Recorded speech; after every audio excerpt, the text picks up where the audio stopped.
You know, people get mad, bro. People get mad about everything I say. I was doing a show. I was in Portland, Oregon, and I was checked in a hotel under the name Charles Edward Cheese.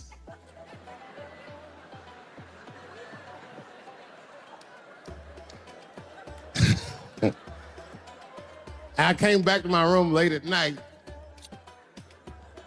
and there was a note. It was like a letter on my desk. It was addressed to Mr. Cheese. So obviously, I'm going to assume that whoever wrote this letter must be an intimate friend of mine. This is not some kind of name that a person would just guess. But then I open the letter, and it turns out I don't know this person at all. It's a fan letter.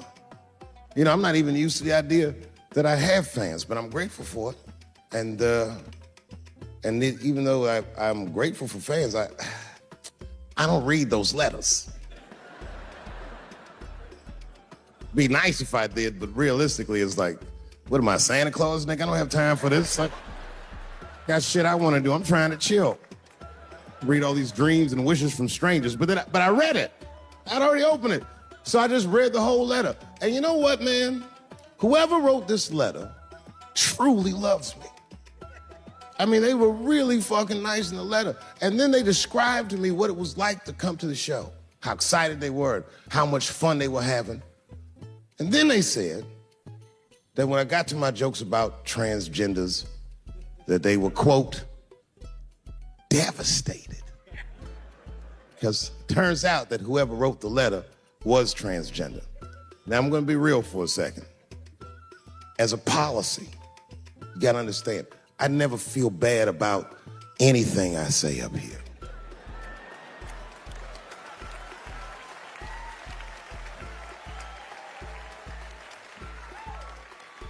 And I would never admit this to you if I hadn't locked your phones up. But it was the weirdest thing. Like, when I read this letter, the shit made me feel bad. I didn't feel bad about what I said, you understand? I felt bad that I made somebody else feel bad. To be honest, I don't even know what I said that upset that person. I have so many transgender jokes.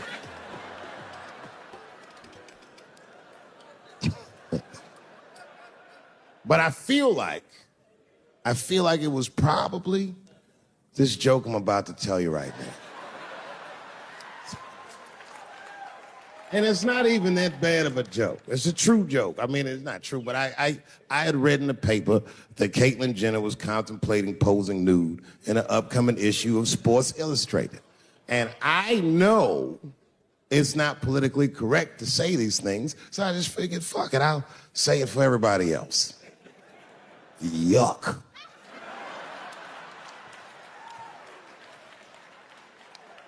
You know, sometimes I just want to read some stats. I don't know why you're going to cram some man pussy in the middle of the sports page like this. I just didn't think that was the place for it. But I wasn't saying anything like Caitlyn Jenner's a bad person. I'm not mad at her for doing it. Not even mad at Sports Illustrated. If I'm mad at somebody, I'm probably just mad at myself. You understand? 'Cause deep down, I know that I am not strong enough to not look at those pictures.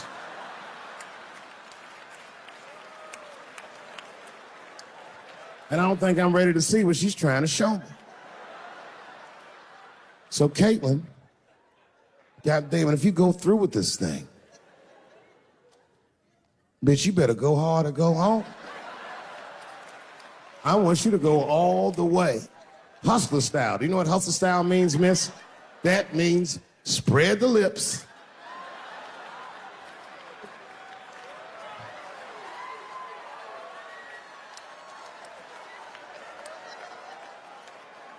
I hope she spreads her lips and there's an itty bitty dick inside. Ah! The show is behind the curtains.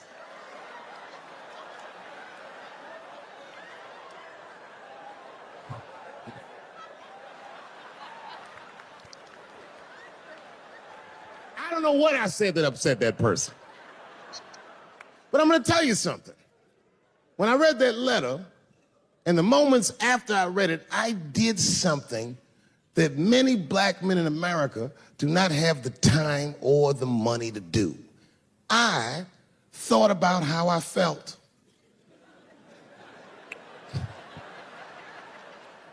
Asked myself a very basic question that I don't think I ever directly contemplated. I said, man, Dave, if you're writing all these jokes, do you have a problem with transgender people? And the answer is absolutely not. The fuck do you guys think I am? I don't understand all the choices that people make. But I do understand that life is hard and that those types of choices do not disqualify you from a life with dignity and happiness and safety in it.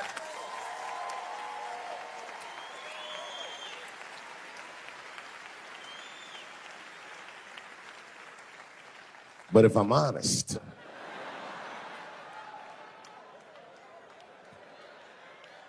my problem has never been with transgender people. My problem has always been with the dialogue about transgender people. I just feel like these things should not be discussed in front of the blacks. It's fucking insulting, all this talk about how these people feel inside. Since when has America given a fuck how any of us feel inside?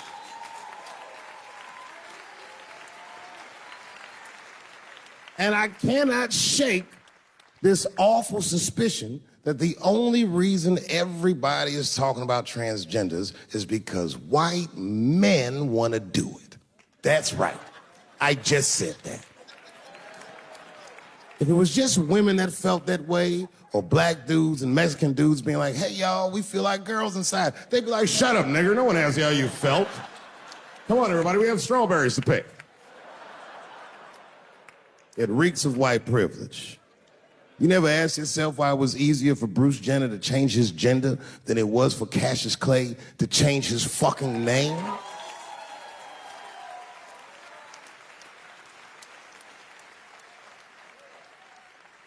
And if I were to be brutally honest, the only reason I ever been mad at the transgender community is because I was at a club in LA and danced with one of these niggas for 6 songs straight. I had no idea.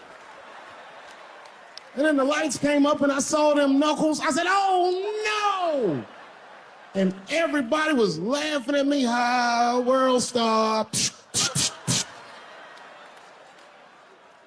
I said, why didn't you say anything? Then I heard that sultry voice. I didn't say anything, Dave Chappelle, because I was having a wonderful time.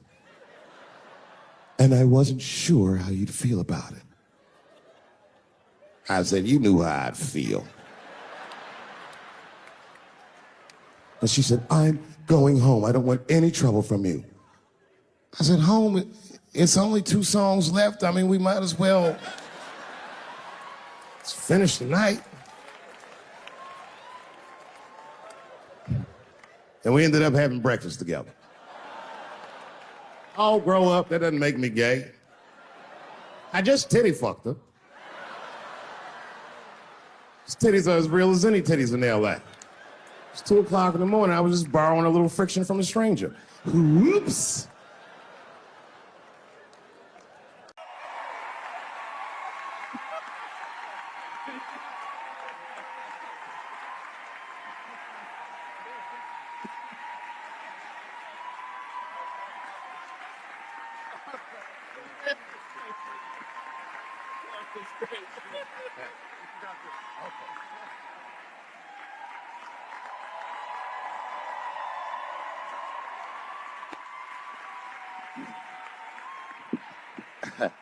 Man, I gotta tell you, when I was sitting here watching what all the other honorees have done with their lives, I started feeling like shit. Like, this is terrible.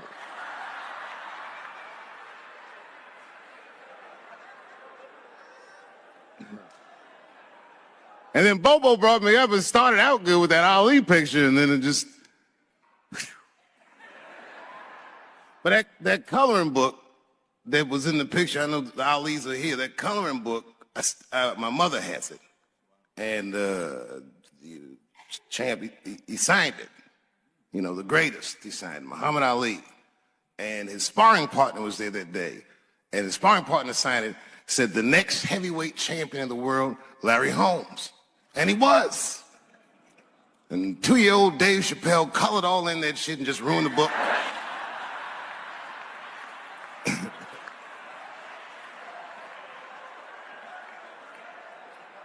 But I remember part of the book that I remember real vividly, because I asked my mother about it when I was a kid. There's a part where there's a picture of Ali throwing his Olympic gold medal into the Ohio River.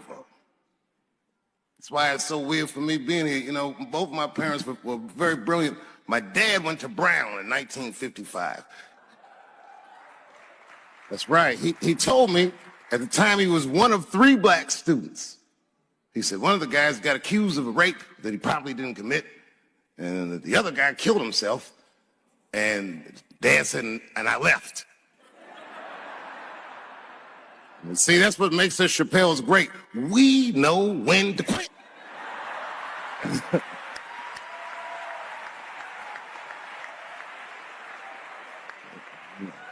They all just live to fight another day.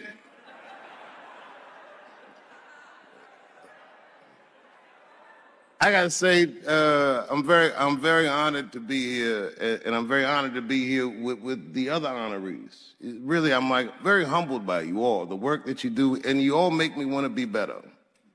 All of you.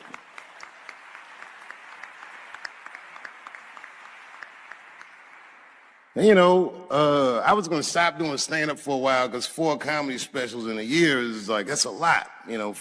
But, you know, shout out to my colleagues in comedy. I just want to say that in a way, this, for me, belongs to my mother primarily, who was an African-American studies professor.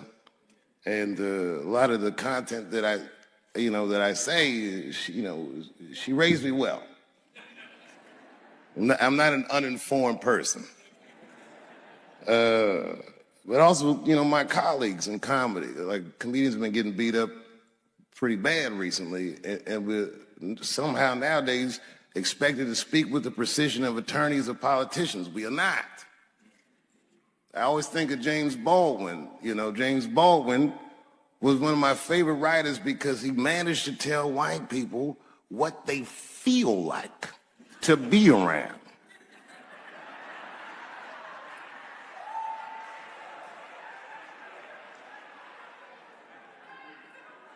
So I ain't gonna hang up my gloves yet. I think I got one more special in me. So to quote Baldwin, God gave Noah the rainbow sign. It's no more water, it's the fire next time. Thank you very much. So if you would, please join me in welcoming Dave Chappelle home again.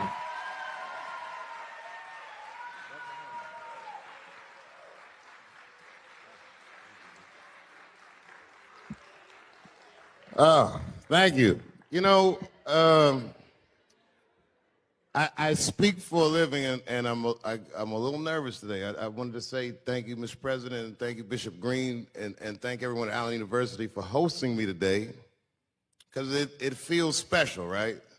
When I think of this great-grandfather that I've heard about in my life, but never actually touched his legacy. So it's like the product of his loins coming to meet the product of his work. And it's an important day for me personally. And I know a lot of you guys are students, and I just want to tell you I'm the first person in my family to not go to college. And as the president has told you, I've done outstanding in spite of that.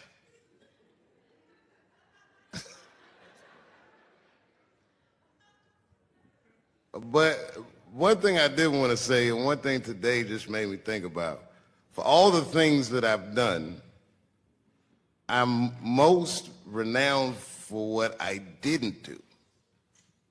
I've made decisions in my career that a lot of people have called insane. 2004, had $50 million deal on the table, and in a crisis of conscience, flipped the table over and walked away. Went to South Africa.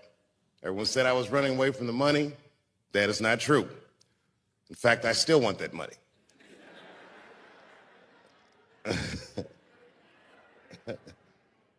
The idea that I wanted to just share with you guys is the idea that sometimes you do what you think is best, whether anybody understands it or not. I heard a story about my father where someone told me he used to do statistics for a company in D.C. The company he did statistics for started doing business with the South African government, so he quit his job. It's caused a lot of problems between him and his wife. It's hard for a man when he can't provide for his family the way he wants to, and he suffered through it. And a generation later, when I had my crisis of conscience, I was able to go to a free South Africa and get away from the heat. This idea that what you do in your lifetime informs the generations that comes after you is something I keep thinking about, something that is so much bigger than just ourselves. And today I'm standing in front of you guys, and I know you guys are like, oh, I know you're bored. But I see family of mine in the front row some who I've never met, and I just realize how all of us are connected. That my great-grandfather built something more substantial than buildings. He built a community, and he built, more importantly than a community, he built a way. You know, so I'm very grateful. Very grateful. Hello, police. I just saw him saying, you know what I mean? He's standing over like, so this is what black people talk about.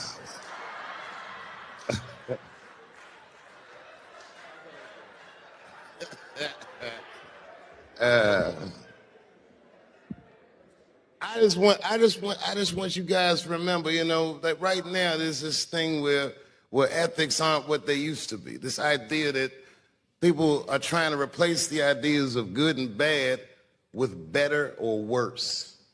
And that is incorrect. You got to keep your ethics intact because good and bad is a compass that helps you find the way. And a person that only does what's better or worse is the easiest type of person to control. They are a mouse in a maze that just finds the cheese. But the one who knows about good and bad will realize that he's in a maze.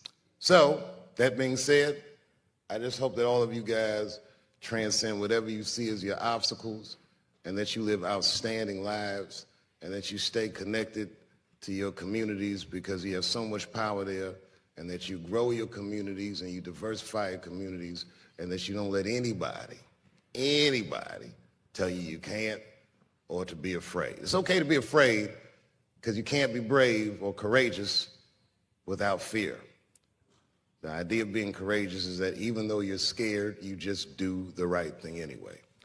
So in 2004, I walked away from $50 million, and in November, I made a deal for $60 million.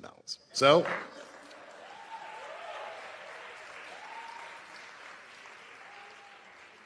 although I am not the most famous comedian of my time, I would like to know what their great-grandfathers did. I'm very proud today. Thank you very much.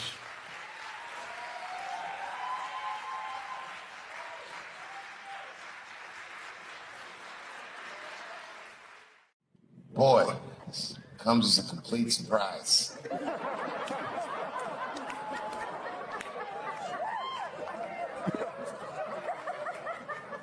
I mean, I read all the reviews, and they said so many terrible things. They were embarrassed for me. I had lost my way. It wasn't even worth watching. I hope all you critics learn from this. This is a teachable moment. Shut the fuck up forever.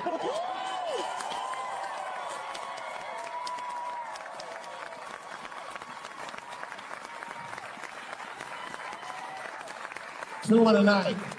These aren't them. These are the ones I won for the other ones, motherfucker. I would like to thank my editor who was nominated. Unfortunately, he did not win, but I couldn't have been more honored to work with Jeff Urin.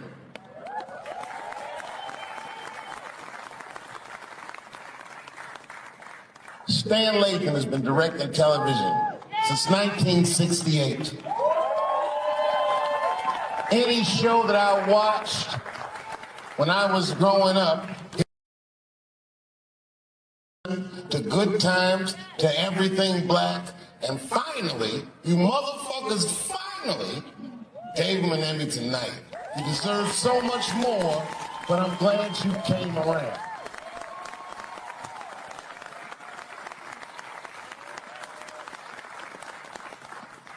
I'd like to shout out all the other nominees tonight.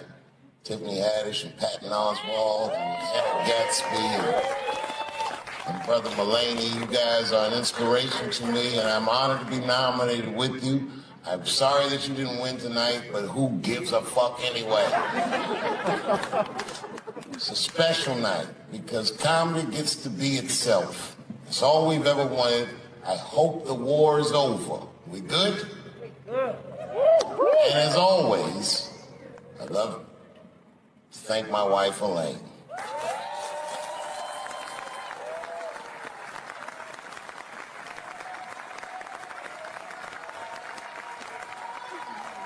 That's right. Elaine has been with me for the last 25 years and had to endure the pains of living with the greatest comedian ever. See you on Monday. Thank you very much. Good night.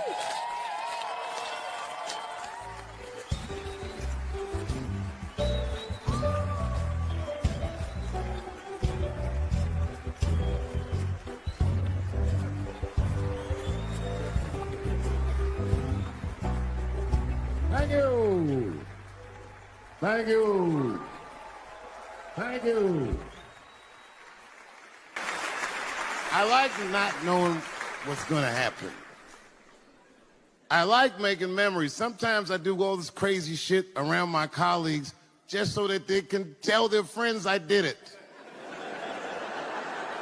But rather than talk about myself, just briefly, I want to just talk about my genre. Stand-up comedy is an incredibly American genre. I don't think any other country could produce this many comedians. And unbeknownst to many people in this audience, I don't think there's opinion that it exists in this country that is not represented in a comedy club by somebody. Each and every one of you has a champion in the room. We watch you guys fight, but when we're together, we talk it out. I know comics that are very racist, and I watch them on stage, and everyone's laughing, and I'm like, that motherfucker means that shit.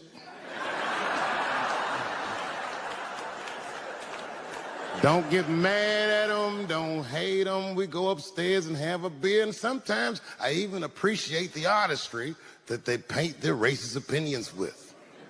Man, it's not that serious.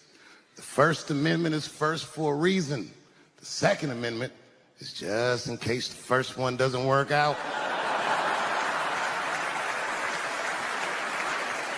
We gotta let some air out of the ball, man. The country's getting a little tight. It doesn't feel like it's ever felt in my lifetime.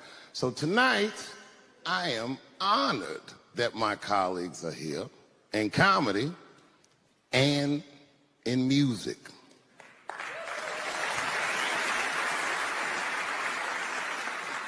And I want everyone in America right now to look at me. Look at me smoking indoors. I didn't ask anybody. I just did it. What are they gonna do? Kick me out before I get the prize? No, nigga, this is called leverage. The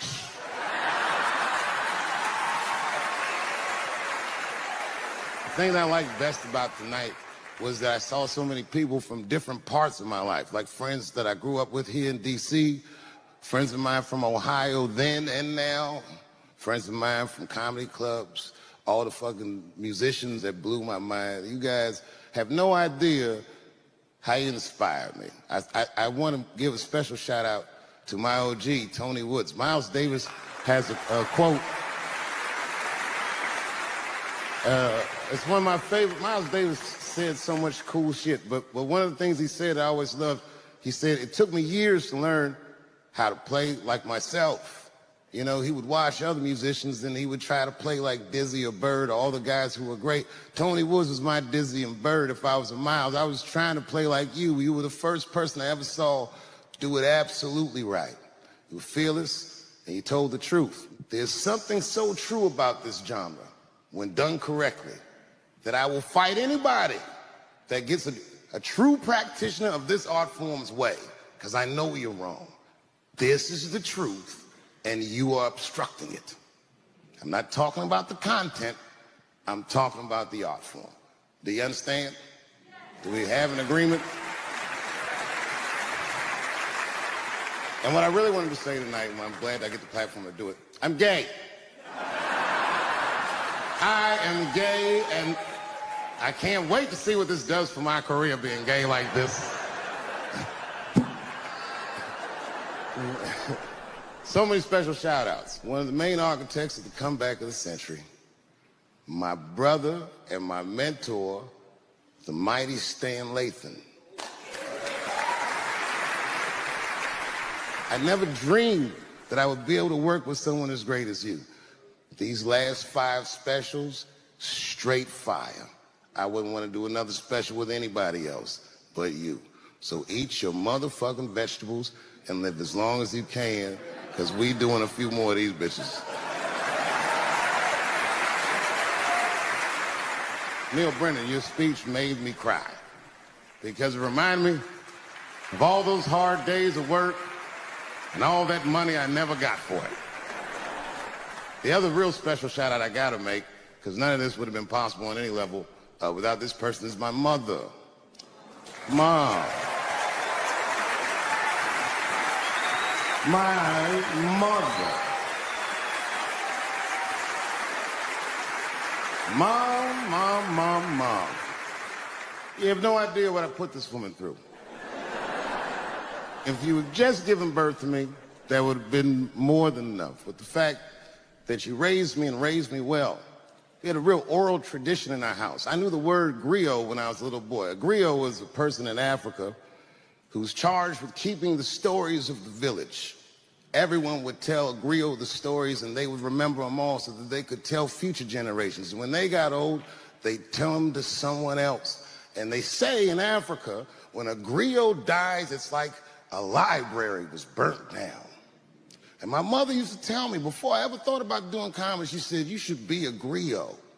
And she'd fill me with every story of black life. You know, she's educated in African-American studies, and she would let me understand the context that I was being raised in, that I'm being raised in a hostile environment that I have to tame. By the time I was 14 years old, I was in nightclubs, mastering an adult world. It was terrifying.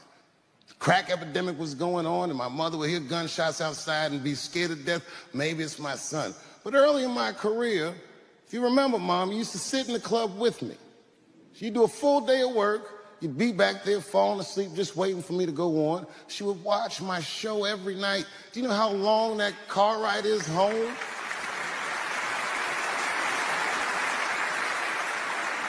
How many of you have ever heard your mother say, pussy jokes were a little too much tonight, son?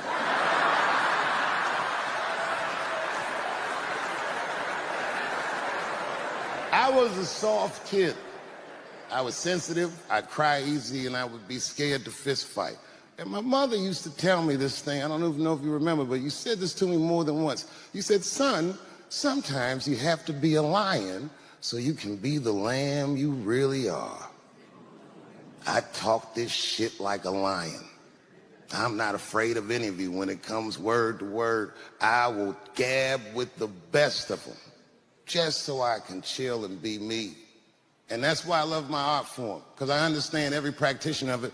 Whether I agree with them or not, I know where they're coming from. They want to be heard. They got something to say. There's something they notice. They just want to be understood. Love this genre.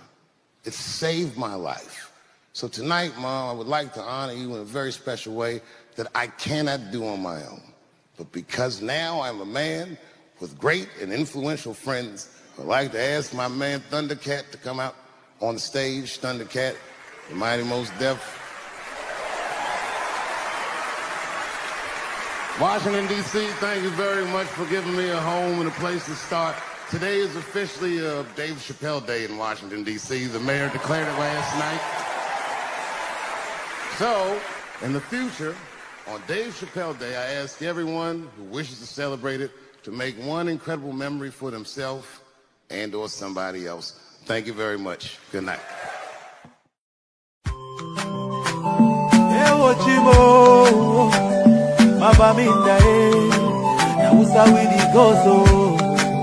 Every cent of that $12,000 ticket done. That was fantastic.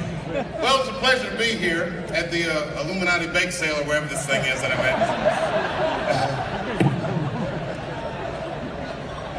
I gotta tell you, I was nervous. Hey, how you doing? You know, it's funny when you see a black person in a room like that, you're like, oh, she owns BET.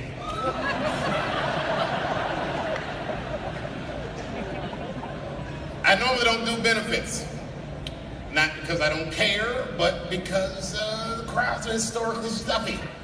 I don't like being judged. I love you, bro. In a very impersonal way, I should add.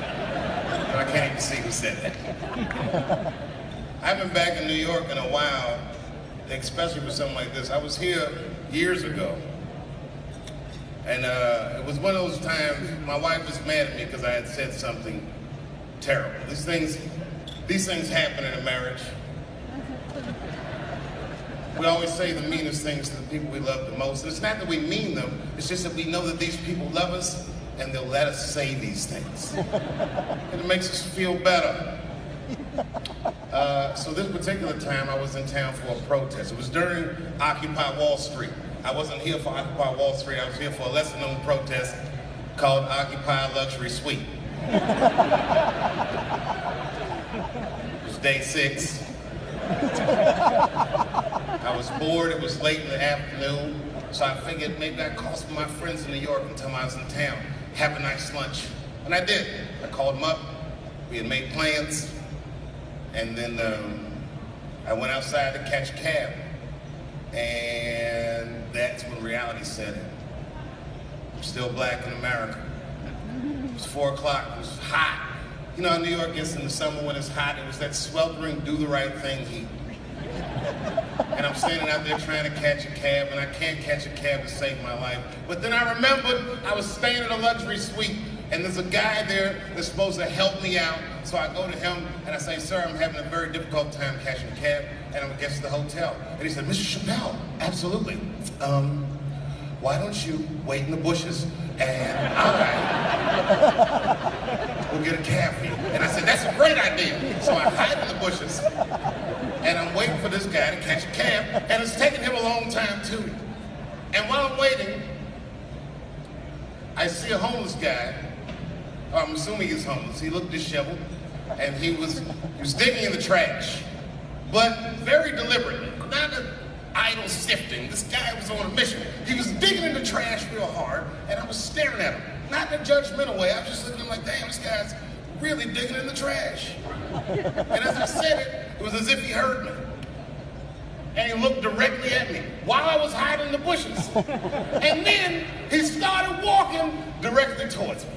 And as he got closer, I could see that he recognized me. I could see him put my name together. Oh, not Chris. And as he got closer, on his face I saw hope and desperation. When he got real close, I couldn't take it anymore. It was too intimate. I screamed at him. I jumped out of the bushes. I said, don't come any closer. And he said, I just need some. I said, don't even finish that sentence. Get away from me. You stink. You stink, I said. And he looked at me and I saw fury in his eyes. And then I saw hurt. And then I saw resignation, like he remembered something. And then his eyes just drifted slowly down to his own tattered shoes. And instantly, when I saw that, I felt so much better. Just then my cab came and I jumped in my cab. I went uptown to a restaurant called Italy. It was fantastic. I highly recommend it. They served huge portions. I couldn't even finish my lunch. And they comped my lunch. And then I was uptown, so I figured I'd do some shopping. And I did some shopping uptown. And then there I was at Columbus Circle, trying to catch a cab downtown. And again, racism reared its ugly head. I couldn't catch a cab downtown. And then I remembered, holy shit, I have $5 grand in cash on me. So I went across the street to Central Park South and I caught a horse and buggy all the way from Central Park South back downtown to the village. It was beautiful. By this time, the sun was setting and there was that orangish, purplish glow in the sky, and I had a blanket over my lap, concealing an erection that I had for absolutely no reason. It turned out to be a wonderful day. Then I got back to the hotel, and I guess who was across the street? The same homeless guy that I had seen earlier. And to be honest with you, the sight of him disgusted me. I ran to the hotel door, and the only thing that stopped me was I saw my own reflection in the glass. There I was, spaghetti sauce on my face from my expensive lunch, arms filled with shopping bags. And I must have Medusa'd myself because I stood there for a very long time. And then, the story's going nowhere, but the guy that helped me earlier saw me and he said, Mr. Chappelle, are you okay? Do you need some help with your bags? And I said, no, I don't. I need you to just keep an eye on me because I have to go across the street and take care of something. And I ran across the street to that homeless guy that I'd seen earlier. And as soon as he saw me, he was mad. He said, I said, look, man, I'm sorry. That's why I came over here. I just wanted to let you know that it was wrong for me to say that. And to be honest with you, I couldn't even smell you when I said it. I didn't know that you stunk, but you do stink now that I'm close. And I just wanted to let you know that I was wrong and I'm sorry. And his eyes softened. Now I couldn't see any anger or anything. Matter of fact, I couldn't even read his expression. He just looked at me for a long time. It made me very uncomfortable. He said, you know, deep down, I think I'm around this area. Because I was hoping that I would run into you. I was gonna punch you in the stomach. It takes a real man to know when he's wrong. And it takes a bigger man than that to admit that he's wrong. And you coming over here and apologizing to me, he said, that's no little thing, young man. And I accept the apology. And I said, well, thank you very much, sir. And I don't mean this in a bad way, but I had a wonderful day today. I said, it was a beautiful day. And the only time I felt bad all day is when I thought about you. And he said, that's fucked up. I said, I know. But I did think about you when I was shopping, and I bought you something in case I might have saw you. He said, you bought something for me? I said, yes, I did. And I set all my shopping bags down, and he went up to that shopping bag, and he looked in there, he said, oh my God. I said, not that one, motherfucker, this one's for me. Then I handed him a Macy's bag.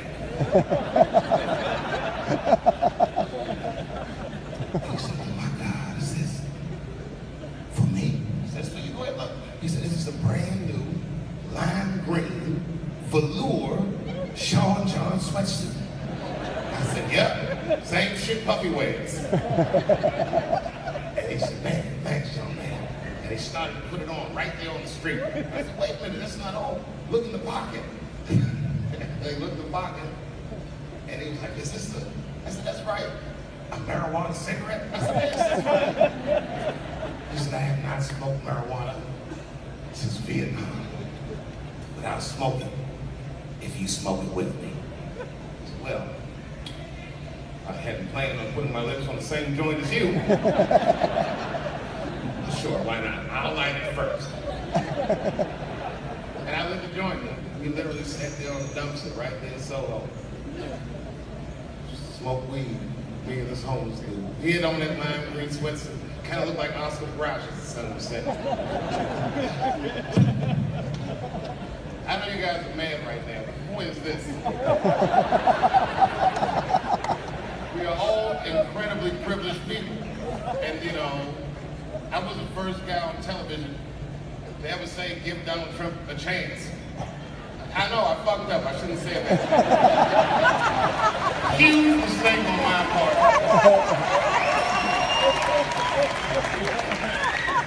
It's going worse than I ever dreamed it would go. It really is going bad. I think he's in trouble. I think, like, I'm worried about his well-being as a dude. He doesn't seem like he's... The guy held a press conference where he asked the media to stop finding shit out. It's like, no, I don't think that's gonna work. You ever see that press conference? You don't know how scary the things that I see in my briefings are. I don't think you're supposed to tell us that, sir. Tell us that shit is scary. Who does that? Even as a parent, do you do that? So the kids saying, hey, little man, look, I'm 3 months behind on the rent, and I'm worrying this month. I don't know if it's gonna work out. Go to school and have a productive day.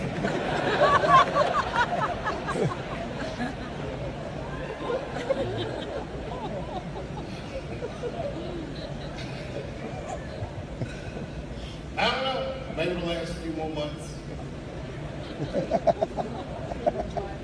Every day when you wake up, you never know what he's gonna be next. Donald Trump. He's exciting like you thought a black president would have been. He's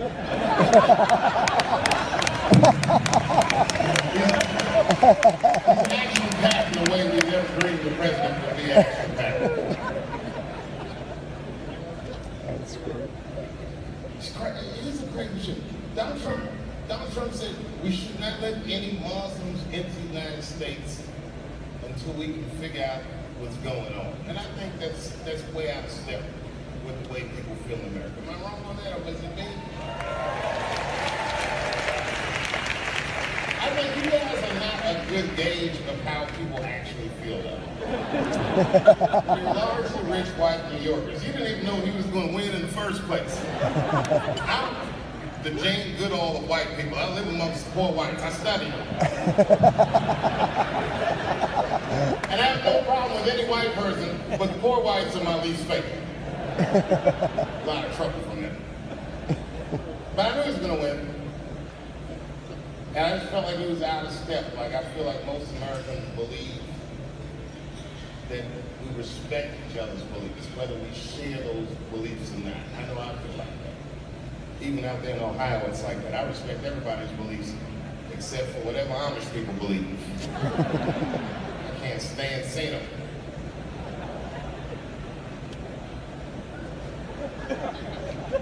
See, I took a long pause because I meant that shit. I don't respect other beliefs. I was driving down the street and I stopped my Porsche whenever I see them horse and buggies. All the Amish people know me, not from television, just because I stop every time I see them. Ezekiel. He says, get away from me, E. Ezekiel, come on, bro. Are you sure? You sure God doesn't want you to have any of this technology? He said, you tried to tempt me like the devil. Devil! I'm trying to put you onto the game. I just went 30 miles in 25 minutes. It's a big world, Ezekiel. You don't even know what the weather's going to be tomorrow, do you? You don't even know there's a valuable Pokemon on your shoulder.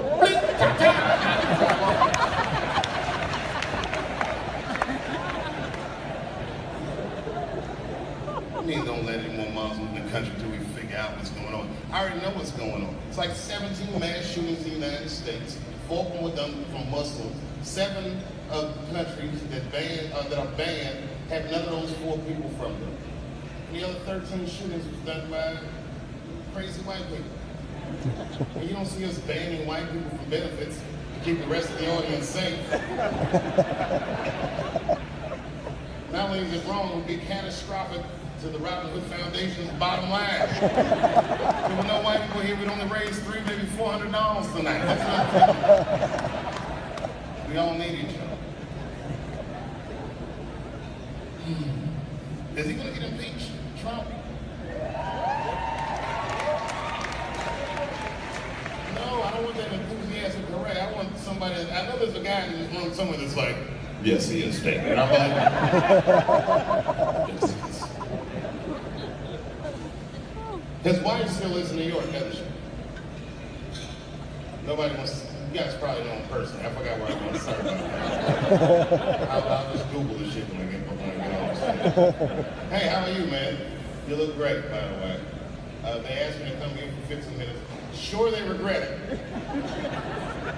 I am the other Westmore.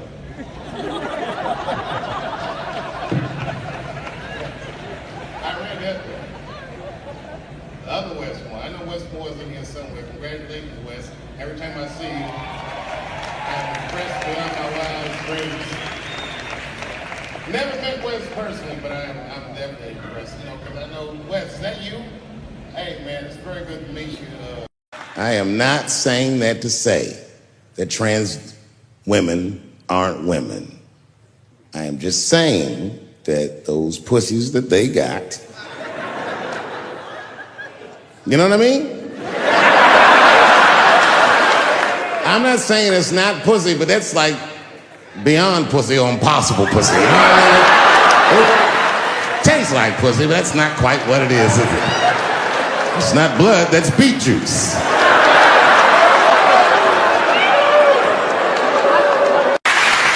But I can't say the word faggot.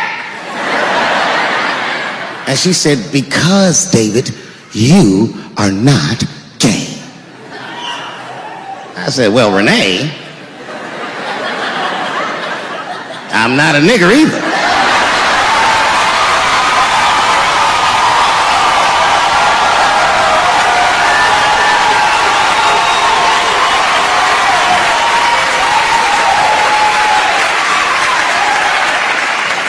But you see, what I didn't realize at the time and what Kevin had to learn the hard way is we were breaking an unwritten and unspoken rule of show business. And if I say it, you'll know that I'm telling you the truth. The rule is that no matter what you do in your artistic expression, you are never, ever allowed to upset the alphabet people. You know who I mean. Those people that took 20% of the alphabet for themselves. I'd say the letters, but I don't want to conjure their anger. It's too late now. I'm talking about them L's and them B's and them G's and the T's. People be surprised. I have friends, all kinds of letters. Everybody loves me and I love everybody.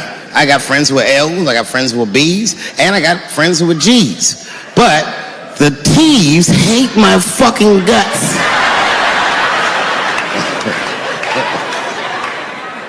And I don't blame them.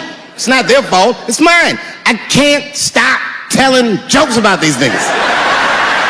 I don't want to write these jokes, but I just can't stop.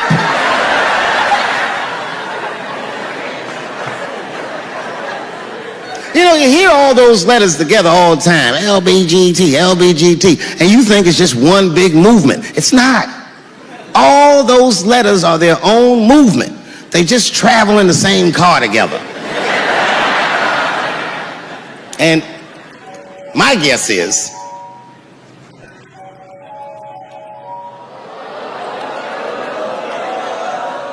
what is this, high school? This nigga probably got a babysitter or something. Go on and answer your phone, nigga. Just get that shit out of here. I'm in the middle of something important. Wouldn't it be funny if we made fun of him? He's like, and he went outside like, hello? Mama's dead. Oh no! Mama's dead.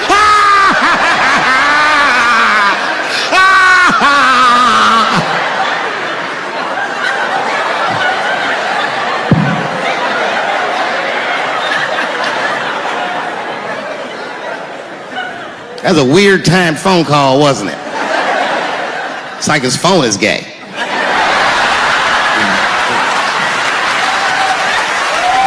But motherfuckers are just taking it too far. I don't know why or how everybody got this goddamn sensitive. You know who hates me the most? The transgender community. Yo, yeah, these motherfuckers. I mean, I didn't realize how bad it was. These motherfuckers are really mad about that last Netflix special.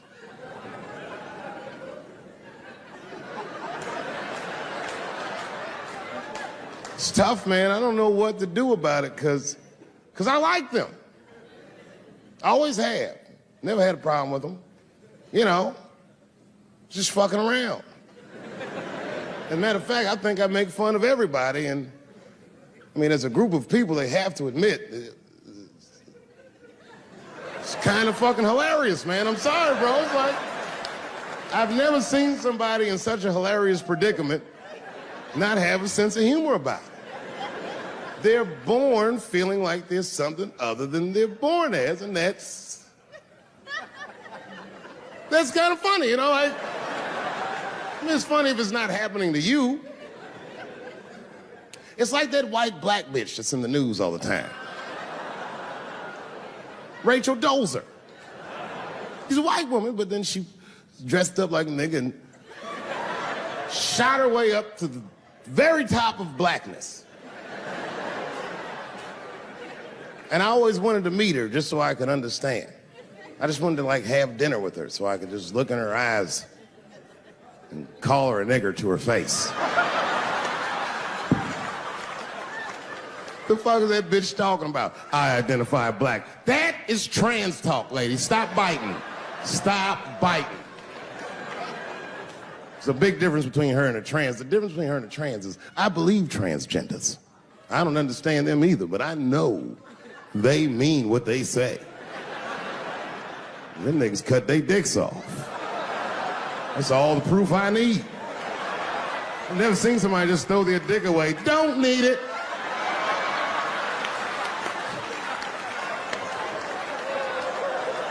I don't understand, but I believe you and I support your decision, motherfucker. But how far is Rachel willing to go?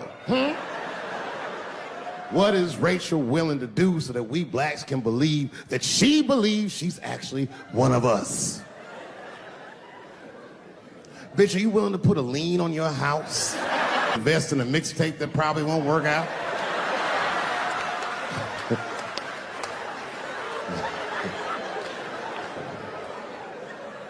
She didn't even change her name. Didn't even change her name. Her name is Rachel. I can't believe in that name. If you want my support, you're gonna have to change your name to the blackest shit I've ever heard. Bitch, you're gonna have to change your name to Draymond Green. I don't know a blacker name than that. That shit is black on paper. If you type Draymond Green into Airbnb, that shit will log off automatically.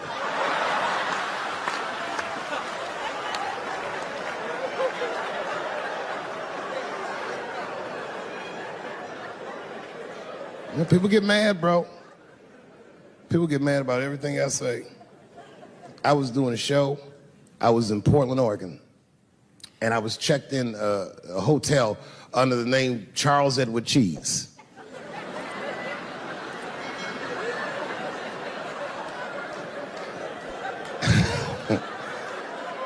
I came back, and there was a note. It was like a letter on my desk. It was addressed to Mr. Cheese. So obviously, I'm going to assume that whoever wrote this letter must be an intimate friend of mine. This is not some kind of name that a person would just guess. But then I open the letter, and it turns out I don't know this person at all. It's a fan letter. You know, I'm not even used to the idea that I have fans, but I'm grateful for it. And even though I'm grateful for fans, I don't read those letters. Be nice if I did, but realistically, it's like, what am I, Santa Claus, nigga? I don't have time for this. Like, got shit I want to do. I'm trying to chill. Read all these dreams and wishes from strangers, but I read it. I'd already opened it. So I just read the whole letter. And you know what, man? Whoever wrote this letter truly loves me. I mean, they were really fucking nice in the letter. And then they described to me what it was like to come to the show, how excited they were, how much fun they were having. And then they said that when I got to my jokes about transgenders, that they were, quote, devastated. Because it turns out that whoever wrote the letter was transgender. Now, I'm going to be real for a second. You got to understand, I never feel bad about anything I say up here.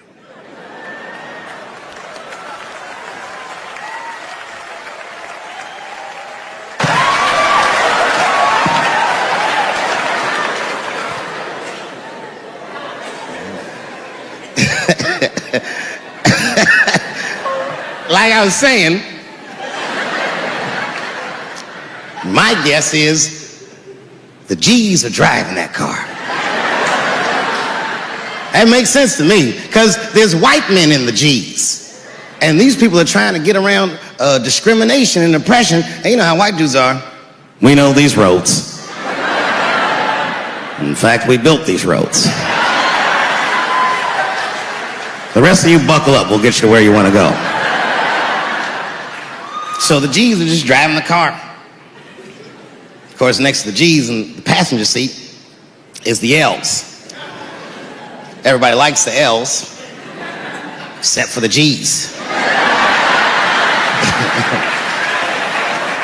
I don't know what that's about. I just know the G's don't like them that much. And the G's always say like little subliminal digs on them. It's unnecessary shit. It's not mean, but you know what I mean? They just be like, I wouldn't wear that. The only thing that breaks the tension between the L's and the G's are the B's in the back seat. That's right, there you go. Everybody scream out when you hear your letter.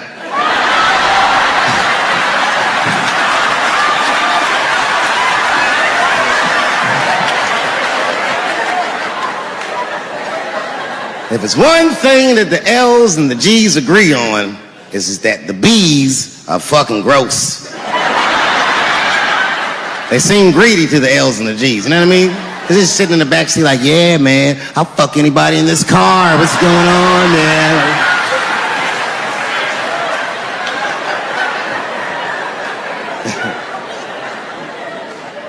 And sitting next to the B's, all the way in the backseat by themselves, looking out the window. That's the T's. Everybody in the car respects the T's, but everyone also resents the T's. It's not the T's' fault, but everyone in the car just feels like the T's are making the trip take longer.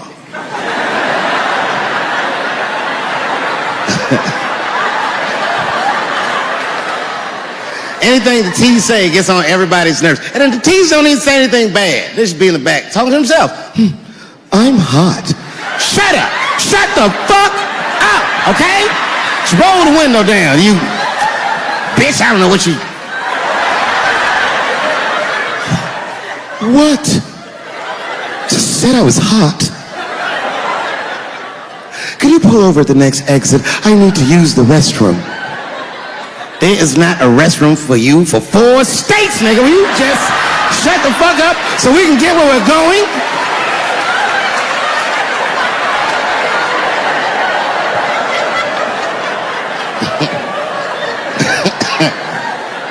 And just when that car can't get any more tense, the Q's are a hitchhiker that they pick up on the road.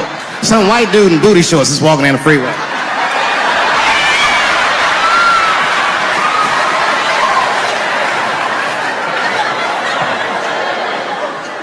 The G's see him. That guy might be one of us. Hey, are you okay? You need some help? And he come over there with them booty shorts leaning on the window. Hey, what's going on, fellas? Lady?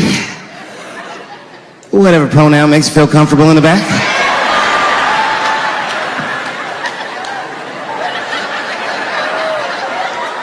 Yeah. I don't really know where I'm going. I don't know if I'm gay or I'm straight or whatever. All I know for sure is that I really want to get in this car.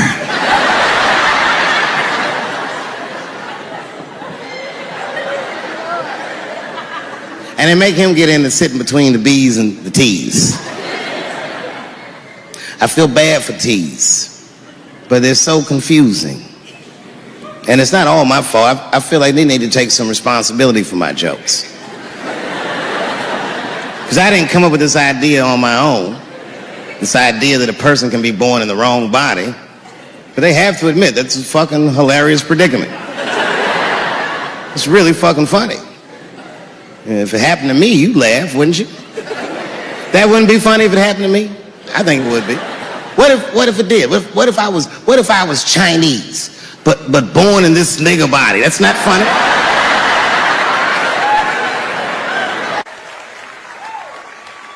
And I would never admit this to you if I hadn't locked your phones up. But it was the weirdest thing. Like, when I read this letter, this shit made me feel bad. I didn't feel bad about what I said, you understand? I felt bad that I made somebody else feel bad. To be honest, I don't even know what I said that upset that person. I have so many transgender jokes.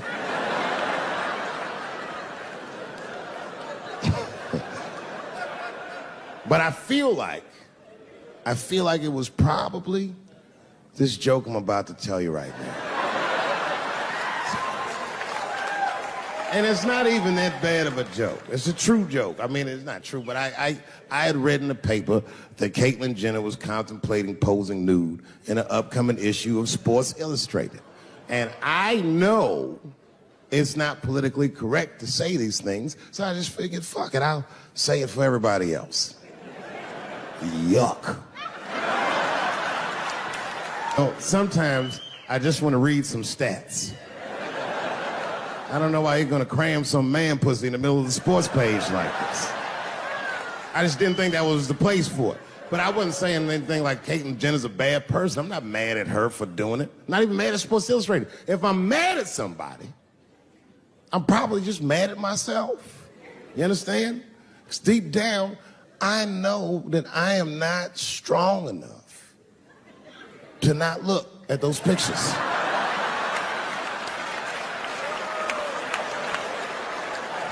And I don't think I'm ready to see what she's trying to show me. So Caitlyn, goddamn it, if you go through with this thing, bitch, you better go hard or go home. I want you to go all the way. Hustler style. Do you know what hustler style means, miss? That means spread the lips.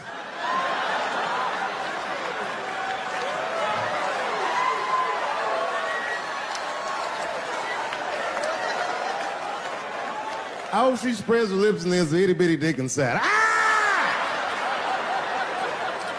The show is behind the curtains.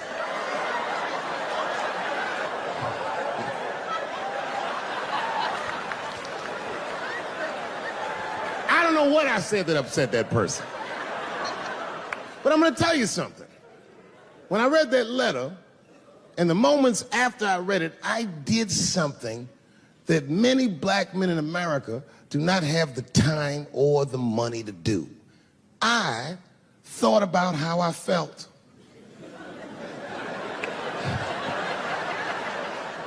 Asked myself a very basic question that I don't think I ever directly contemplated. I said, man, Dave, if you're writing all these jokes, do you have a problem with transgender people?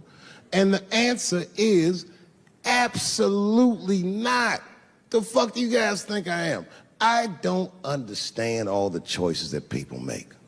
But I do understand that life is hard and that those types of choices do not disqualify you from a life with dignity and happiness and safety in it.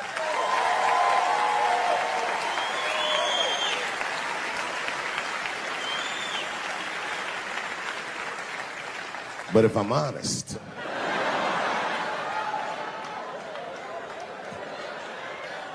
my problem has never been with transgender people. My problem is transgender people. I just feel like these things should not be discussed in front of the blacks.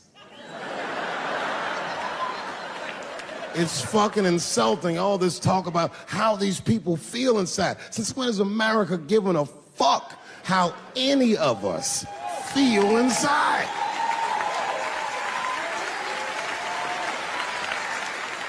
And I cannot shake this awful suspicion that the only reason everybody is talking about transgenders is because white men want to do it.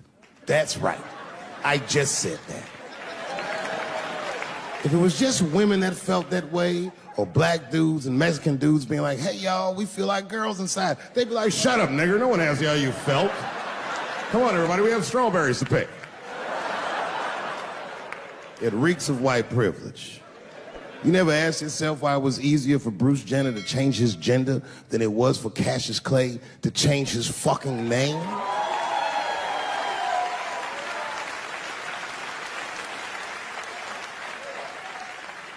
And if I were to be brutally honest, the only reason I ever been mad at the transgender community is because I was at these niggas for 6 songs straight.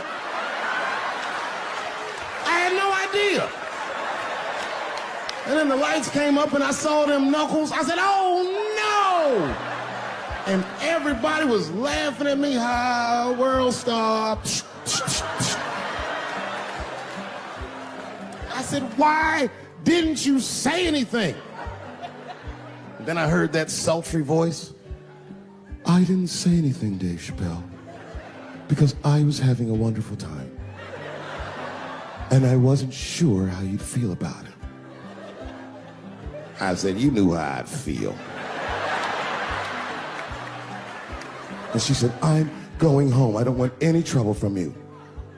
I said, home? It's only 2 songs left. I mean, we might as well finish the night. And we ended up having breakfast together. Oh, grow up. That doesn't make me gay. I just titty fucked her. His titties are as real as any titties in L.A. It's 2 o'clock in the morning. I was just borrowing a little friction from a stranger. Whoops. Although Dave Chappelle, the black American, he was a little jealous. I was like, how the fuck are transgender people beating black people in the discrimination Olympics? If the police shot half as many transgenders as they did niggas last year, it'd be a fucking war in LA. I know black dudes in Brooklyn, hard street motherfuckers that wear high heels just to feel safe.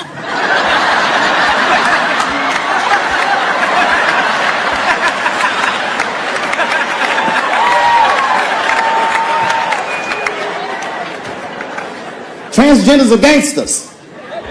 I used to do business with a transgender in Hollywood. Man, everybody would be scared of her in the boardroom. She'd walk in there, newly minted woman, high heels, purse. Wouldn't say anything to us, just walk around the conference table looking mean as shit.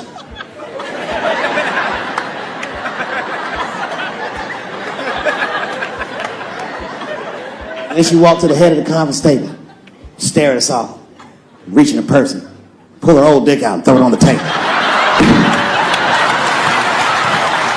Let's talk business, gentlemen. Ah!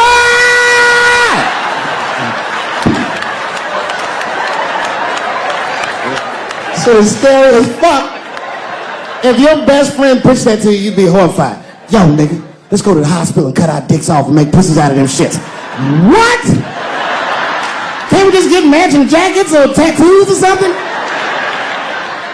Sure, that's what you want to do. There's only one way to find out, nigga. Wu-Tang! Bow!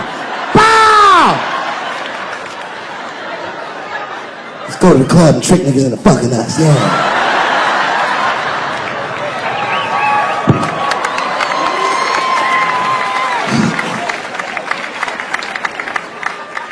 The third time I met O.J. Simpson.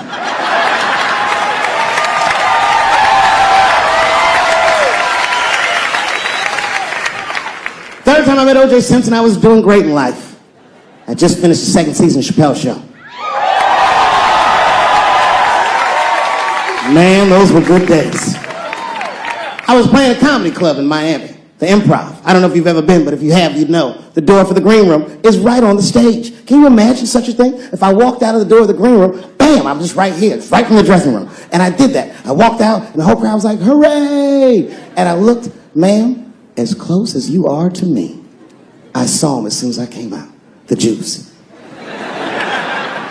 And I saw recognition in his eyes, and it filled me with pride that he knew who I was. I didn't acknowledge his presence because it was a white audience, and I didn't want to start a panic. But I did my show. Show went great. I said, good night, everyone. They all said, yay! And I didn't say nothing to OJ, but I just gave him a signal, let him know I knew he was there. And I walked into the green room, and OJ was already in there. I was like, how the fuck is this possible? I was scared. And then my friends came in, and we all started talking. We sat down on the couch, and I'm just telling you what I saw with my own eyes. You can believe me or not believe me. But in my experience, O.J. Simpson, one of the nicest men I'd ever met. He was nice to me. He was nice to my friends. Conversation was filled with warmth and levity, humor, and wisdom.